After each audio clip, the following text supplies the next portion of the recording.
지난 주간에 우리 노회 목사님들하고 식사할 일이 있어서 식사를 하는데 어느 목사님께서 자기 교회 지휘자를 올해까지만 하고 그만두라고 그랬답니다. 왜 그러냐 그랬더니 뭐 유학은 갔다 왔는데 우리 소집사를 얘기하는 건 아니고 예배 시간에 설교는 안 듣고 큰 핸드폰만 하고 앉았고 딴짓을 네. 우리 소집사는 안 하니까 제가 걱정할게요. 예배 시간에 자꾸 딴짓하는 사람들이 있어요. 핸드폰 보고 있고 그러지 마십시오. 예배에 집중하실 수 있기를 바랍니다. 우리가 보통 율동이나 무용에서 마음이라고 하는 걸 표현할 때 가슴에다가 두 손을 이렇게 마음이 여기 있다고 그렇게 마음을 표현합니다. 구약성경 레위기 17장 11절에 보면 육체의 생명은 피에 있음이라고 말씀합니다. 인체의 모든 피를 공급하는 것이 심장입니다. 심장이 생명의 근원으로 생각을 하는 거예요. 그리고 마음도 심장에 있다고 생각을 합니다. 그러나 성경이 말하는 마음은 우리 육신의 어떤 부분에 있다고 말하는 것이 아니라 우리 영혼의 가장 내적인 부분을 뜻하는데, 즉 속사람을 뜻하는 말입니다. 그래서 우리의 몸이 병들듯이 우리의 속사람 마음도 병들 때가 있습니다. 우리 몸에 병균이 침입할 때 저항력이 약하면 병에 걸리잖아요. 마찬가지로 우리 마음에 나쁜 생각이 들어올 때 건강한 생각이 저항력이 있어서 이기면 괜찮은데 건강한 생각의 저항력이 약하면 마음이 병들 수밖에 없는 거예요. 그리고 우리 마음이 병들면 그 다음에는 우리의 삶 전체가 병들게 되는 거예요. 육신이 병들고 삶이 병들어 버리는 거예요. 성도 여러분, 우리가 죄 짓는 이유가 무엇입니까? 마음이 병들어서 유혹에 쉽게 넘어가기 때문입니다. 낙심하는 이유가 무엇입니까? 마음이 병들어서 희망을 잃어버렸기 때문입니다. 미워하는 이유가 무엇입니까? 마음이 병들어서 사랑이 식어졌기 때문입니다. 다투는 이유가 무엇입니까? 마음이 병들어서 자그마한 일도 참지 못하기 때문입니다. 이처럼 우리 마음이 병들면 우리의 삶 전체가 망가지는 거예요. 또한 마음이 병들면 육신의 건강도 잃어버리게 되는 것입니다. 암 환자들을 조사해 보니까 대부분 3년 전쯤에 아주 극심한 스트레스를 받았던 사람들이 대부분 암에 걸리더라. 이게 통계예요.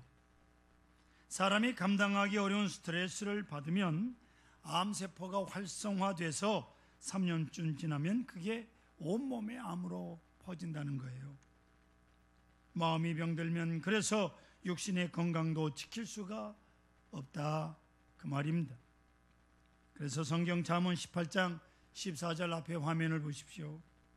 사람의 심령은 그의 병을 등이 이기려니와 심령이 상하면 그것을 누가 일으키겠느냐고 성경은 말씀하고 있습니다. 우리 육신이 병이 들더라도 마음이 건강하면 그 병을 이겨낼 수 있지만 마음이 병들면 방법이 없는, 마음이 병들면 아무리 건강한 사람도 이렇게 우리의 삶은 모든 것이 마음과 연결되어 있습니다. 여러분, 세상을 살아가다 보면 내 마음을 상하게 만들고 내 마음을 병들게 만드는 일 얼마든지 있습니다. 별거 아닌 것에서 상처를 받는 분들이 있거든요. 그러나 내 마음 나 스스로가 지켜야 돼. 아무리 거센 폭풍이 불어도 깊은 바닷속은 여전히 잔잔한 것처럼 어떠한 일이 있어도 내 마음의 평안을 유지하는 것이 대단히 중요합니다. 그래서 오늘 성경 말씀은 이렇게 기록하고 있습니다. 모든 지킬 만한 것 중 더욱 내 마음을 지키라. 생명의 근원이 이에서 남이니라 그 말입니다. 공동성서 번역에 보면 무엇보다도 내 마음을 지켜라. 그것이 바로 복된 삶의 셈이다. 이렇게 말씀하고 있습니다. 행복하게 살고 싶으면 가장 먼저 마음을 지키라. 아멘. 여러분 행복하고 싶으시죠? 마음 지키세요. 방법이 없어요. 다른 방법이 없어요. 자, 그러면 우리 마음을 병들게 하는 것들이 어떤 것들이 있을까? 세 가지로 정리를 합니다. 첫째, 무엇보다도 하나님 앞에 짓는 죄가 우리의 마음을 병들게 합니다. 다윗은 자신의 충직한 부하 장군 우리아를 전쟁터에 내보내 죽게 하고 그의 아내 바세바를 빼앗아 버렸습니다. 사무엘하 11장 2절 이하에 보면 다윗이 저녁 때에 일어났다고 그랬어요. 전날 뭘 했는지 하루 종일 늦잠 자고 늦게 일어나 왕궁 옥상을 거닐다가 즉 한간 시간을 보낼 때 다윗의 마음을 사탄이 놓치지 않고 공격을 합니다. 한 여인이 목욕을 하는데 심히 아름답게 보이는지라 성경이 그렇게 기록하고 있어요. 한가할 때 여러분 조심하십시오. 바쁘게 사셔야 돼요. 먼저 주의 일에 우선 시간을 투자하시길 바랍니다. 주의 일부터 하는 거예요. 바빠야 돼요. 문제는 다윗이 이런 죄를 지으면서도 그것이 죄가 되는 줄 몰랐어요. 나중에 나단 선지자가 그것이 죄라고 가르쳐 준 다음에야 자신이 죄를 지은 줄을 깨닫게 됩니다. 그러면 다윗이 자신의 죄를 지은 것을 깨닫지 못한 이유가 무엇입니까? 그 마음이 병들었기 때문에 그래요. 사람이 일단 마음이 병들면 죄를 지으면서도 그것이 죄라는 생각을 하지 못합니다. 혹 그것이 죄라는 생각이 들다 해도 그 생각을 덮을 만한 이유를 찾아 합리합니다. 핑계를 대고 합리화를. 다윗은 아마 이런 이유로 자신의 죄를 합리화시켰을 것입니다. 다윗은 왕이기 때문에 모든 것이 가능하다고 생각을 했을 것입니다. 당시의 왕은 어떤 일이든지 다 할 수 있는 권력을 가지고 있었기 때문에 자기 부하의 아내를 빼앗는다고 해도 그렇게 문제될 것이 없다고 생각을 했던 겁니다. 또 그는 자신이 하나님을 사랑하고 있다고 생각했을 것입니다. 지금까지 다윗은 온 마음을 다해 하나님을 사랑했습니다. 하나님께서 명령하신 것은 하나도 어김없이 모두 이행했습니다. 이렇게 평생을 하나님께 헌신해온 나에게 이 정도는 결코 죄가 될 수 없다고 다윗은 생각했을 것입니다. 이렇게 다윗이 자신의 죄를 깨닫지 못하고 있을 때 나단 선지자가 다윗에게 당신은 죄인이라고. 여러분, 하나님의 사람 나단 선지자 왕 앞에도 조금도 두려워하지 않냐고 죄인이라고 책망을 합니다. 그제서야 다윗은 자신이 죄 지은 것을 깨닫고 고백하기를 시편 51편 3절에 보세요. 물론 나는 내 죄가를 아오니 내 죄가 항상 내 앞에 있나이다. 여러분, 우리 항상 앞에 죄가 도사리고 있음을 순간순간 기억하셔야 됩니다. 죄는 인격적인 존재예요. 그래서 시와 때를 가리지 않고 시도 때도 없이 이 골목 저 골목에서 불쑥 나타나 너는 죄인이야 하면서 나의 가는 길을 가로막습니다. 우리 마음의 죄책감을 끊임없이 주고 있는 거예요. 그래서 내가 지은 죄를 결코 떨쳐버릴 수가 없습니다. 죄가 항상 내 앞에 있기 때문에. 이런 이제 죄로 인하여 다윗은 또 고백합니다. 시편 51편 8절에 보면 내게 즐겁고 기쁜 소리를 들려주시사 주께서 꺾으신 뼈들도 즐거워하게 하소서라고 고백을 합니다. 이게 무슨 말이냐면 죄로 인해서 다윗의 모든 즐거움과 기쁨이 사라졌다 그 말이에요. 죄 때문에. 그래서 이 죄를 이제 회개하면서 죄를 용서해 달라 그 말이죠. 죄로 인해서 하나님께서 내 뼈를 꺾으셨다고 말합니다. 온몸의 뼈가 부서지는 고통 가운데 신음하고 있다 그 말이에요. 이게 죄의 결과예요. 이 정도가 무슨 죄가 되겠는가? 이 정도는 괜찮을 거라고 생각해서 지은 죄가 우리 인생을 파멸 가운데로 이끌어가는 겁니다. 어디를 가든지 그 죄가 항상 나를 따라다니면서 괴롭히는 거예요. 인생의 기쁨과 즐거움이 다 사라지고 마는 겁니다. 또 내 몸까지 병들어 신음하게 되는 겁니다. 그러면 이렇게 우리의 몸과 마음을 병들게 만드는 죄 문제를 해결할 수 있는 방법이 무엇입니까? 죄는 두 가지가 있는데요. 하나는 남에게 지은 죄가 있고 하나는 나 자신에게 지은 죄가 있어요. 여러분, 다른 사람에게 지은 죄는 그 죄에 대한 대가를 치를 수 있습니다. 그래서 용서를 받을 수 있습니다. 가끔 보면 어떤 사람이 오래 시간이 지나서 얼마 이자까지 합쳐서 우편으로 동봉하기도 하고, 내가 배가 고파서 빵을 하나 훔쳤는데 그 값을 오랜 시간이 지나서 갚습니다. 그 갚으면 되는 거예요. 시간이 아무리 오래 지나도. 하지만 문제는 나 자신에게 짓는 죄입니다. 탕자 비유를 한번 보십시다. 탕자가 누구에게도 죄를 짓지 않았어요. 도둑질을 하거나 사기를 친 것도 아닙니다. 그는 자기 자신에게 죄를 지었어요. 아버지에게 그냥 강제로 뺐다시피 한 유산이지만 성경은 그를 가리켜서 허랑방탕했다, 그렇게 말합니다. 허랑방탕, 이 단어가 헬라어로 표현할 때 디에스코피센이라는 말인데, 이 디에스코피센이라는 말의 뜻은 헛부리다, 그런 말이에요. 젊음을 헛부린 거예요. 아까운 젊음의 시간을, 아버지에게 물려받은 유산을 공중에다 헛부렸어요. 다 탕진했어요. 탕자는 누구에게도 죄를 짓지 않았지만 자기 자신에게 시간 낭비하고 유산 낭비하고, 그래서 탕자는 누가복음 15장 18절에 내가 하늘과 아버지께 죄를 지었사오니 라고 고백을 합니다. 이런 죄는 어떤 방법으로도 대가를 치를 수가 없는 거예요. 다른 사람에게 지은 죄는 어떻게 해서든지 보상을 하고 용서를 받을 수 있지만 나 스스로에게 지은 죄는 방법이 없어요. 잊을만 하면 또다시 내 눈앞에 나타나 나를 괴롭히는 거예요. 다윗의 고백처럼 나는 내 죄가를 아오니 내 죄가가 항상 내 앞에 있나이다. 항상 이런 고통 속에 시달릴 수밖에 없는 겁니다.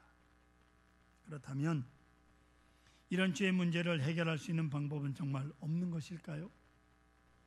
성경 말씀을 보십시다. 로마서 5장 20절에 보시면 죄가 더한 곳에 은혜가 더욱 넘쳤나이다 라고 말합니다. 하나님의 크신 은혜는 어떤 커다란 죄도 덮고도 남습니다. 아멘. 하나님의 은혜가 덮지 못할 만큼 큰 죄는 이 세상에 아무것도 없어요. 확실하시길 바랍니다.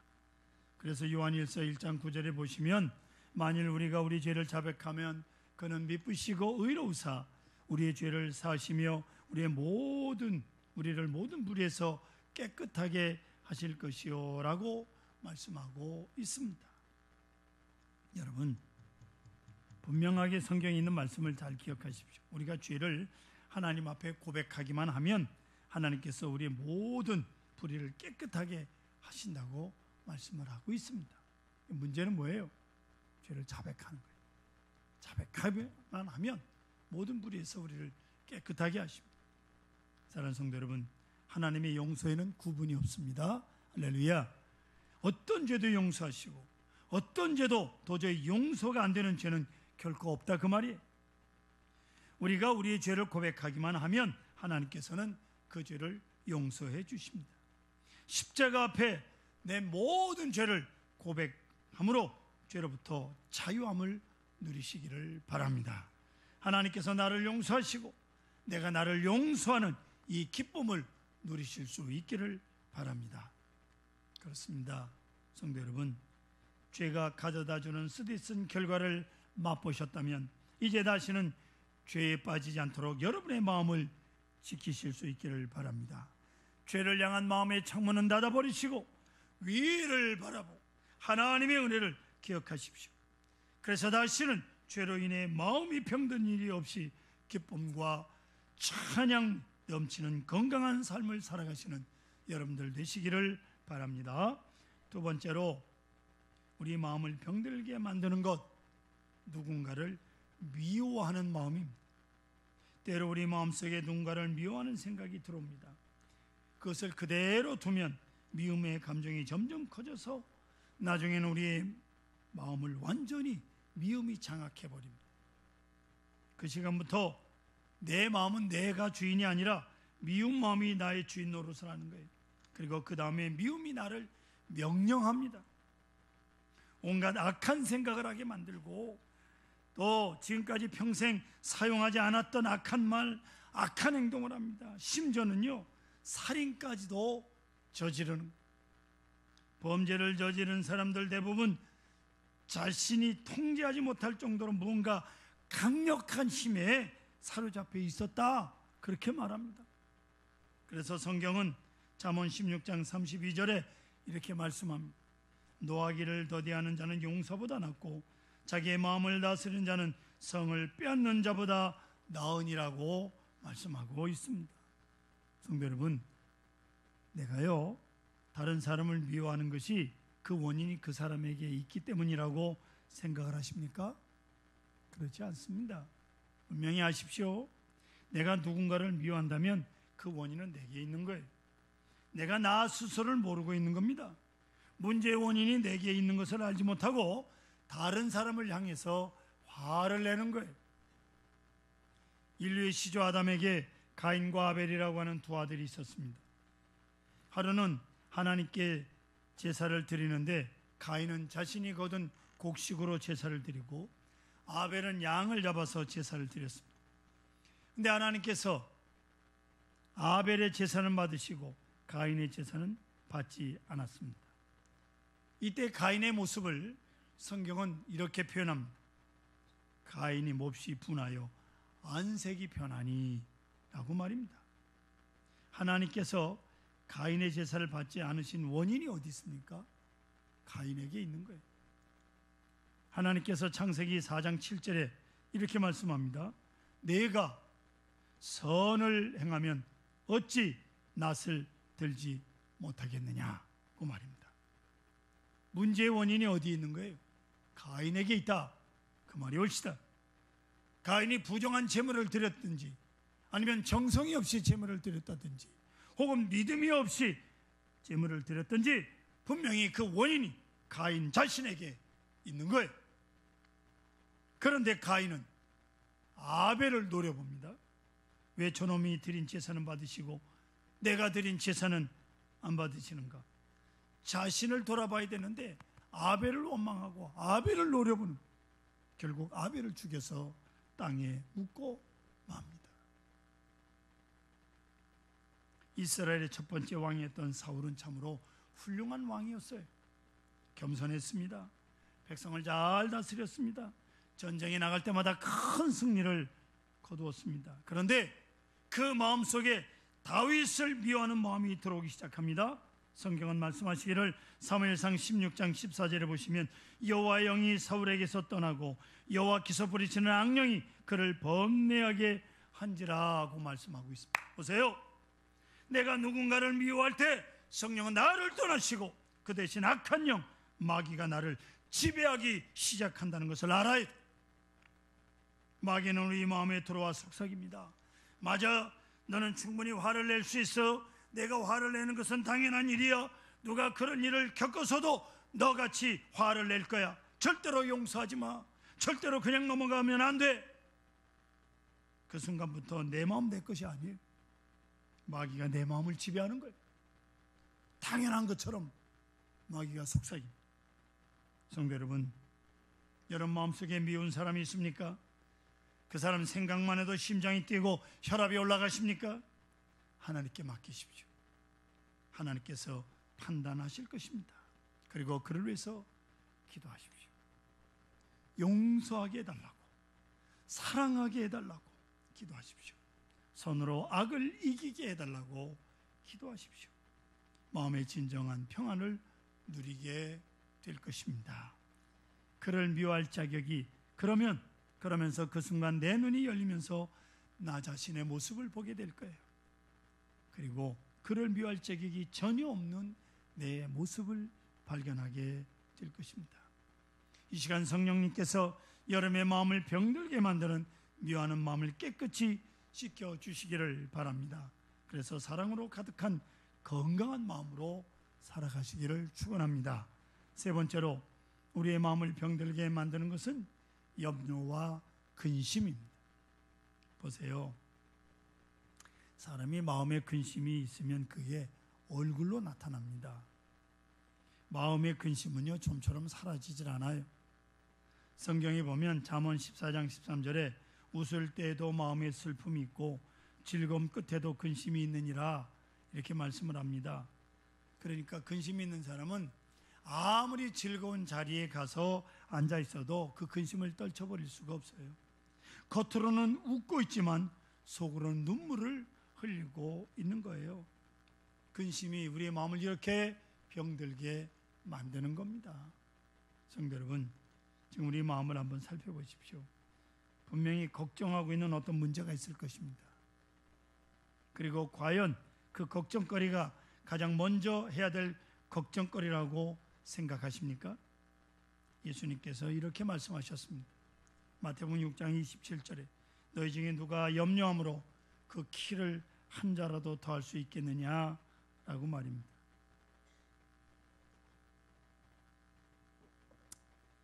요즘에 문제가 이 키 문제, 키.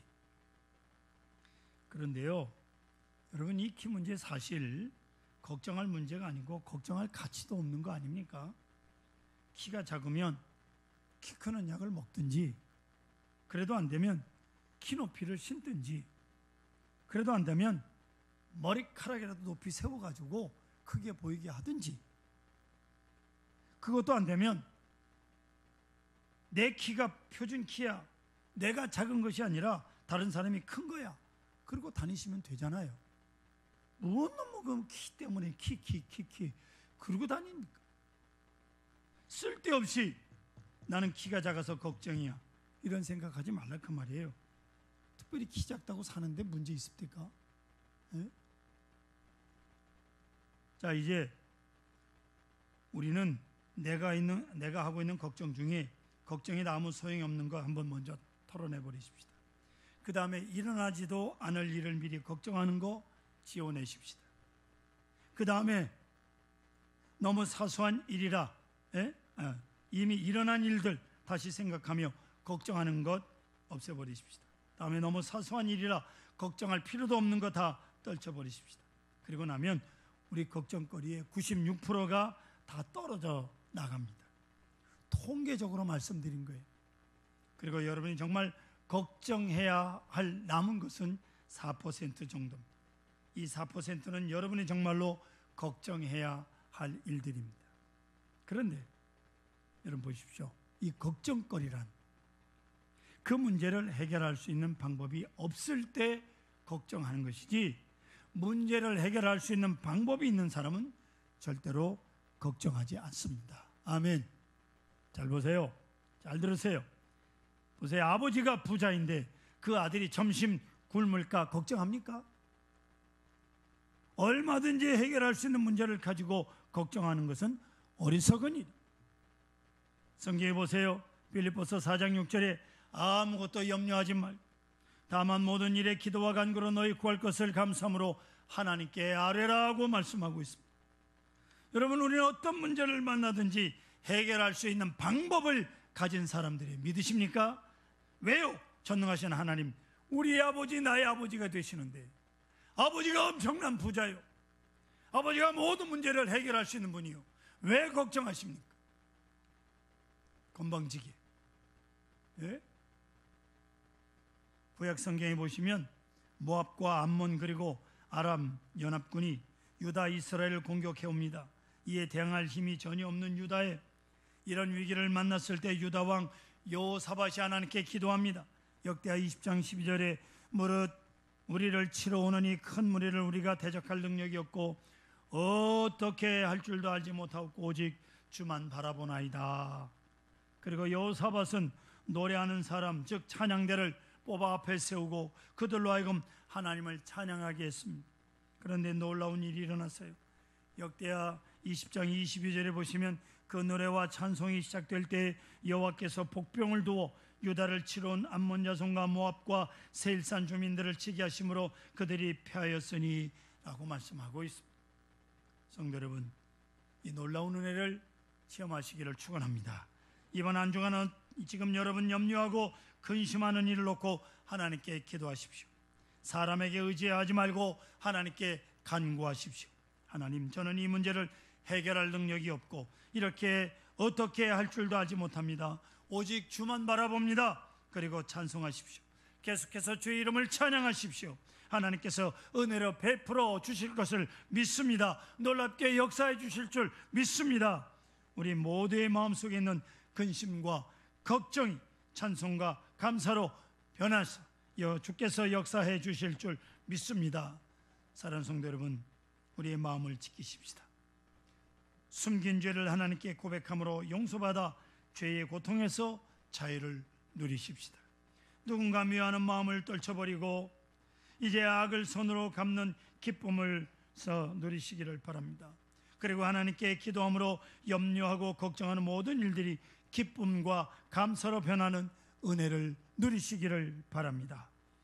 이제 어떤 일을 만나도 하나님께서 주시는 은혜와 능력으로 마음을 굳게 지켜 나가시기를 축원합니다.